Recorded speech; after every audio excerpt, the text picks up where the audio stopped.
how did you become a priest? And can you please give a word to us men who are interested in becoming priests? Oh, how did I become a priest? I don't know.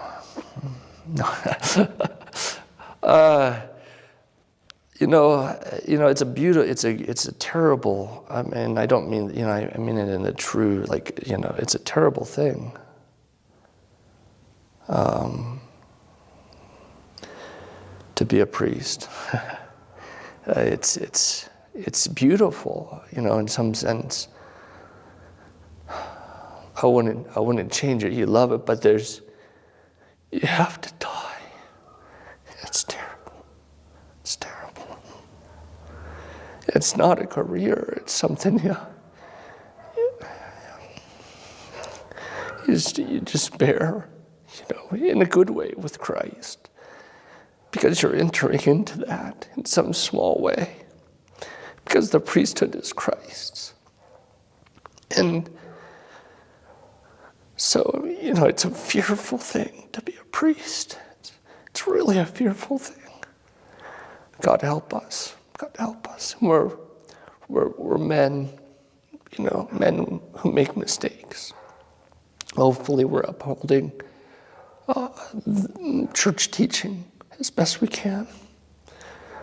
But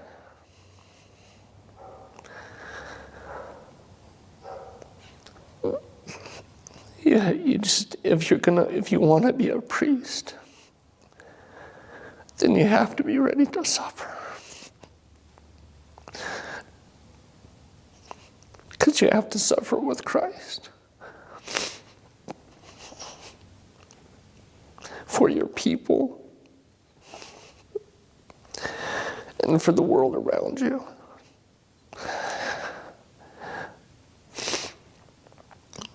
And so, and then you have to love. And you have to try to love as best you can. And that's a hard thing. It's a hard thing. And there's so many temptations, There's so many temptations for priests to really pray for them. But if you're doing it, it's not a career. It's not a career. In fact, if you want a career, it's the worst career choice you could ever make in your whole life. So don't do that.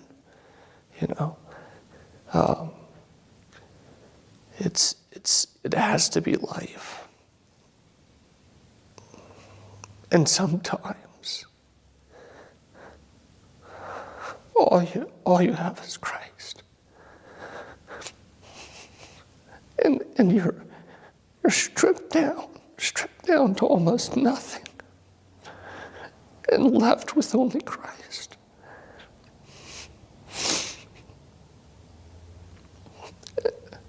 And you have to be ready for that. You have to be ready for that. You have to be ready to be rejected. You have to be ready to be persecuted. You have to be ready to love when people don't love you. You have to be ready to forgive when forgiveness is not given to you. You have to be ready to be slandered. You have to be ready to be spoken ill of. You have to be ready to be mocked. You have to be ready. All Christians do, but in some sense, in a more potent way, the priest has to. And that's a hard thing. And there's a temptation to shrink back from that. To shrink back from that as a priest. At least that's sometimes my temptation. But in Christ, there's life. There's life. And so you have to count the costs, to be a priest. I'm not a good priest. So I'm not speaking of myself, but we need good priests. We need good priests.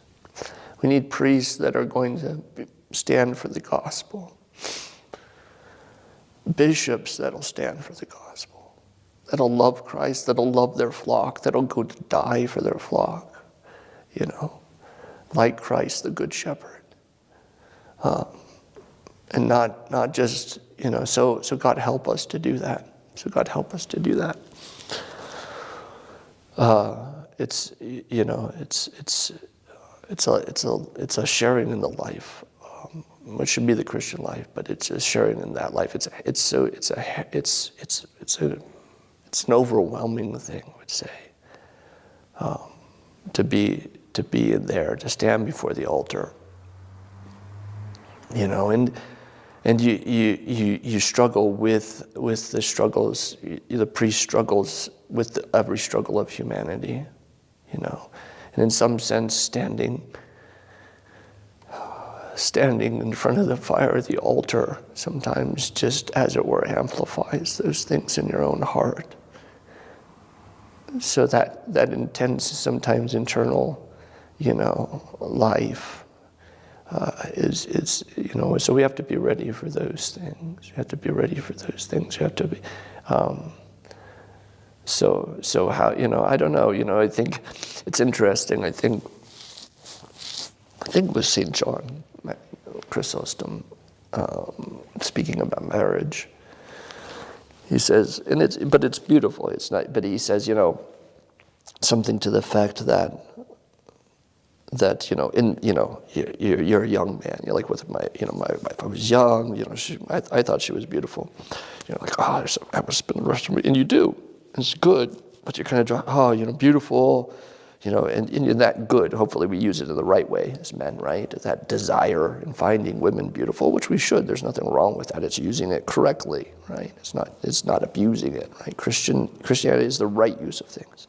But he says, you kind of, there's that love and that, she's so beautiful. And you kind of brought it, but you don't quite understand until you get into it what it means to be married, And so you're kind of I would think same thing sometimes with monasticism. Maybe it's a true thing. You kind of go to the monastery, like, look at these monks. They're praying. They're doing this.